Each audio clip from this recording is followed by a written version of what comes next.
অবগত করছি যে এই ভিডিও করার পূর্বে আমাদেরকে মারা হয়েছে। স্বপ্না খন্দকার নিজে আমার জামা খুলছে এবং এখানে বলা হয়েছে যে এইভাবে আমাকে দিয়ে ভিডিওটা করানো হয়েছে।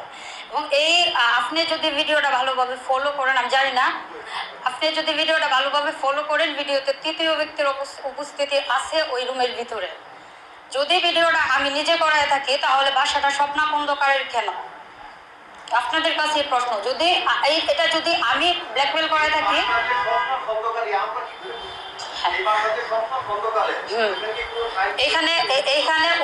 এখানে উল্লেখ আছে যে স্বপ্না খন্দকারের দিগারকান্দা শান্তিনগর বাসায় নিচতলায় এই ঘটনা ঘটে। এবং কি আপনি, হ্যাঁ আমার অসম্য, আপনি যদি ভিডিওটা ফলো করেন যে আমি কাপড় খুলতে রাজি হই নাই, আমাকে এক বাজে জোরাজুরি করা হয়। স্বপ্না খন্দকার বলে আমাকে যে তুমি তোমার জামা খুলো, কাপড় চোপড় খুলো, আমরা এখানে এ করবো, মানে আমাকে জোর করা হচ্ছে আমার কাপড় খোলার জন্য।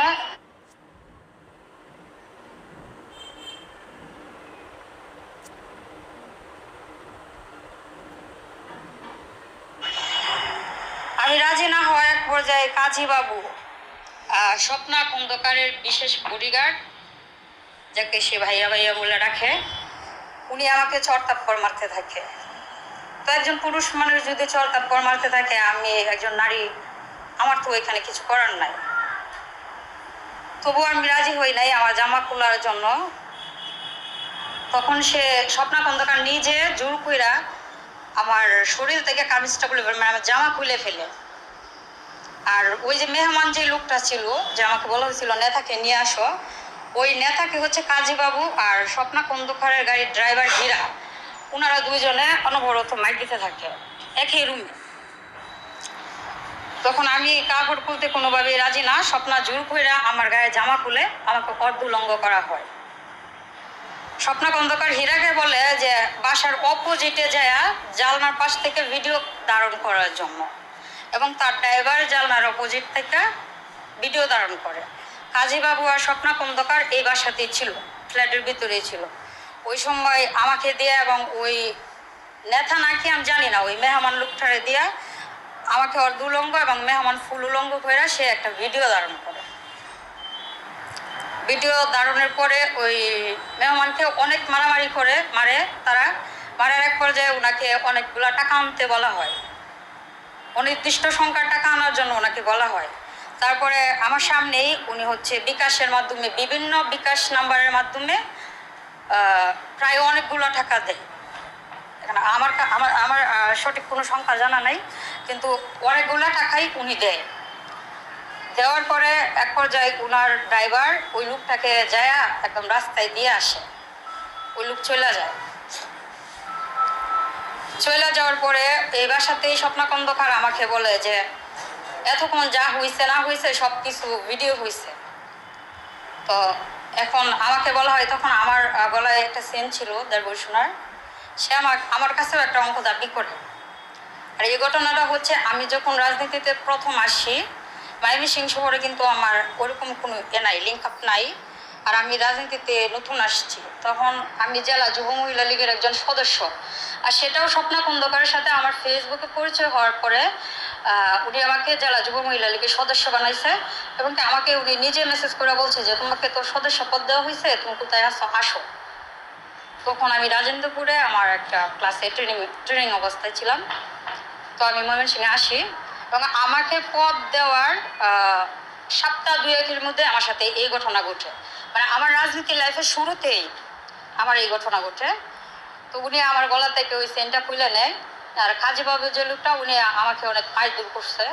তারপরে স্বপ্না খন্দকার বলে যে যদি আমি না দেই, একটা টাকা দাবি করে 3.5 লাখ। তখন আমি ওনারা বলছি যে আপনি তো জানেন যে আমার ধারায় তো 3.5 লাখ টাকা আপনাকে দেওয়া সম্ভব না। তাছাড়া আমি তো আপনার মাধ্যমে রাজনীতিতে আসছি, আপনি আমাকে সদস্য পদ দিচ্ছেন, এখন আপনি যদি ব্ল্যাকমেল করে আমার কাছে টাকা চান, আমি কোথা থেকে টাকা দিব? আমার তো এখন টাকা দেওয়ার মতো কোনো নাই। তখন সে এক পর্যায়ে আমার কাছ থেকে আমার ওই গলা যে চেনটা ছিল সোনার, ওটা উনি নিয়ে যায়। আমিও তাকে দিয়ে দিয়েছি, কারণ সে বলতেছে যদি আমি না দিই তাহলে উনি এই ভিডিওটা সামাজিক যোগাযোগ মাধ্যমে ছাইড়ে দিবে। তা আমি জেলা যুব মহিলা লীগের সদস্য হওয়ায় রাজনীতিতে দু একজন মোটামুটি আমাকে তখন চিনে, নেতাকর্মীরা।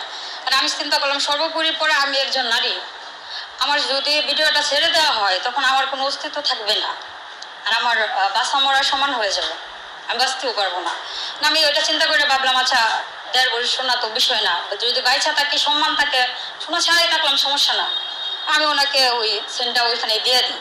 দিয়ে দেওয়ার পরে তারই গাড়ি করে আবার তারই নয়াপাড়ার বাসায় আসি, এবং তারই বাসায় আমি ওই ফার্স্টেই 4 দিন তার বাসায় ছিলাম। তার নয়াপাড়া যে বাসায় সে থাকে হাজব্যান্ড নিয়ে, ফ্যামিলি নিয়ে, ওই বাসায় ছিলাম।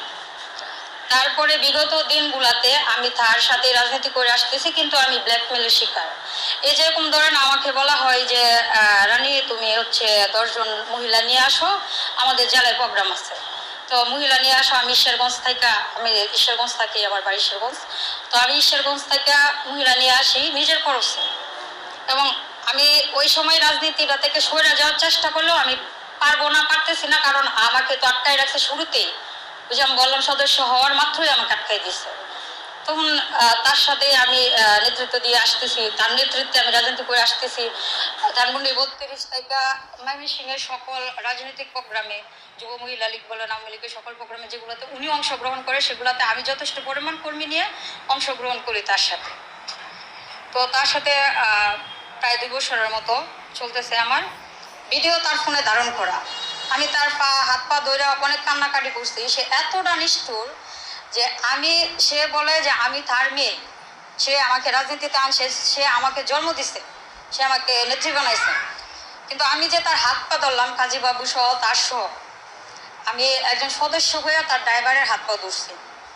সে পুরো ভিডিওটুকু কিন্তু দেয় নাই, তার ড্রাইভারের সহ হাত পা ধরছি যে ভাই অন্তত আপনারও তো মা বোন আছে। স্বপ্না আপাকে বললাম যে আপনারও তো বোন আছে, আপনারও তো মা বোন আছে, আপনিও তো একজন মেয়ে, এভাবে তো ঠিক না। উনি আমাকে বলে যে না আমি কোনোদিন তোমার এই ভিডিও ছাড়বো না, এই না সেই না, তবে তুমি যদি আমার অপোজিটে কখনো কারোর সাথে রাজনীতি কোনো প্রোগ্রামে যাও কিংবা আমার অপোজিটে যারা নেতৃত্ব দেও, তাহলে আমি তোমার এই ভিডিও ভাইরাল করে দেবো।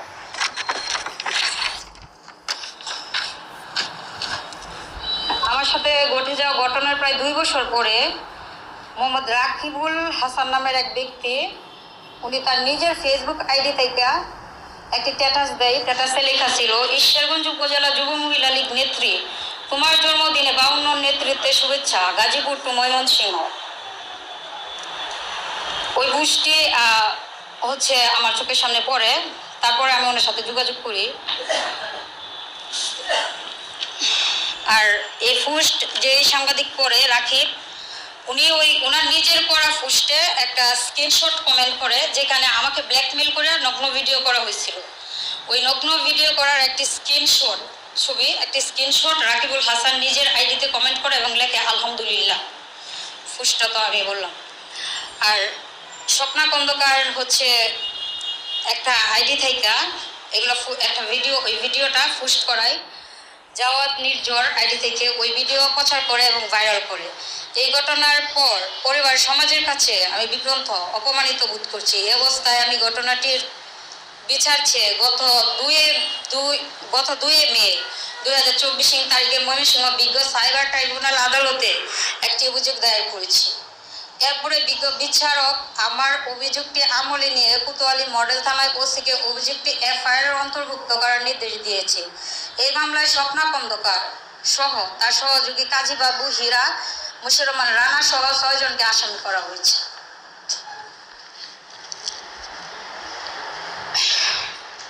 প্রিয় সাংবাদিক বন্ধুগণ, আমি স্বপ্না খন্দকারের ষড়যন্ত্র ও প্রতারণার শিকার।